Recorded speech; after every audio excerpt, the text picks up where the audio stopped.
Dušan, ова отварање на европската врата за Македонија ќе се одвива според новите правила содржани во новата методологија, за чија примена се уште има многу прашалници. Која е твојата оценка? Кои се најголемите предизвици или непознати?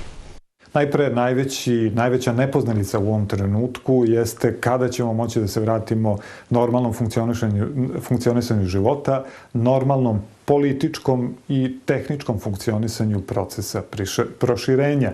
To nije nešto što je samo trenutna kočnica na ceo proces. U zavisnosti od toga koliko će biti dubina ove aktualne krize, mogli bi mnogi procesi i dinamike unutar Evropske unije da budu drugačiji nego one koje smo poznavali do sada.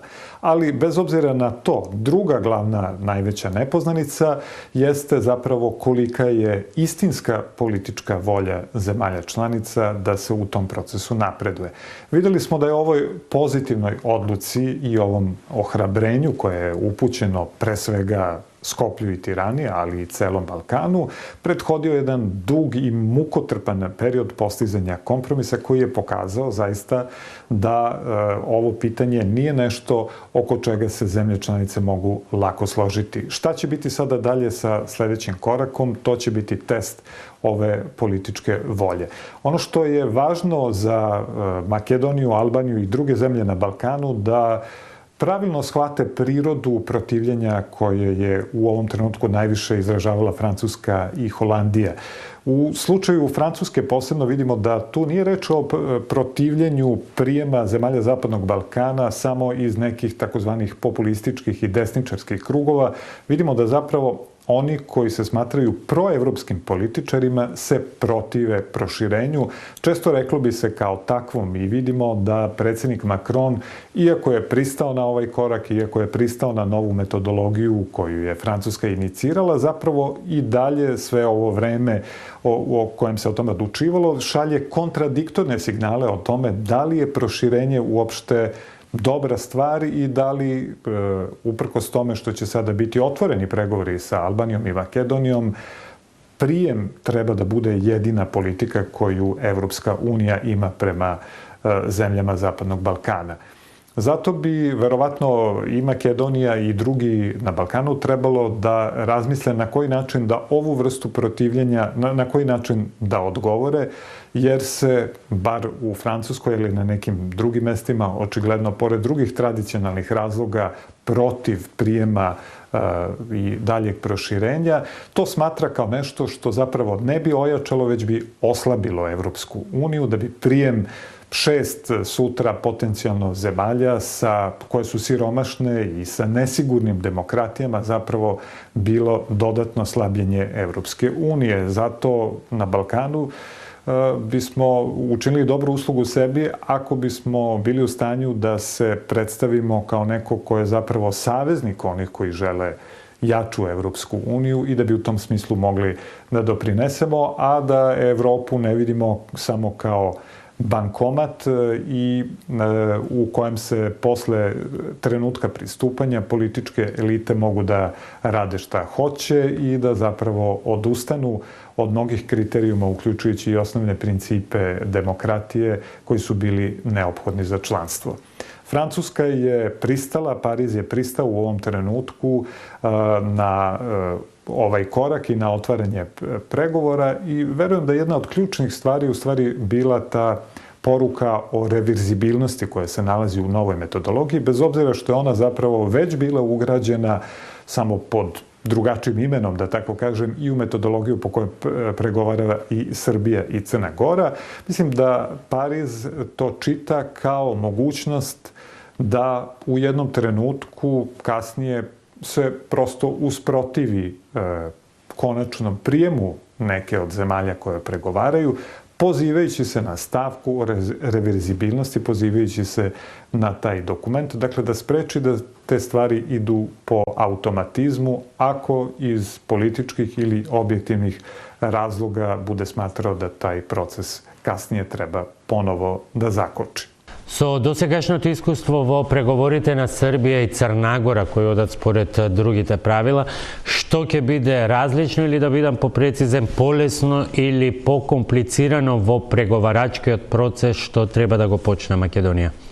Ako bude zaista primenjivano u dobroj nameri i sa pozitivnom političkom voljom da zaista daje rezultate, nova metodologija omogućava da se sistem ubrza. Ako zemlja dobro radi, može da napreduje brže nego do sada. Postoji takođe i postoje stavovi koji mogu biti korisni o principu reverzibilnosti, odnosno o političkim nagradama i podsticajima i s druge strane kaznama pod znacima navoda. To je bio jedan od problema ove politike, jer zapravo nije bilo jasne razlike između onih koji nešto zaista rade da bi napredovali i onih koji ne rade. Praktično je bilo svejedno, proces je u svakom slučaju bilo spor.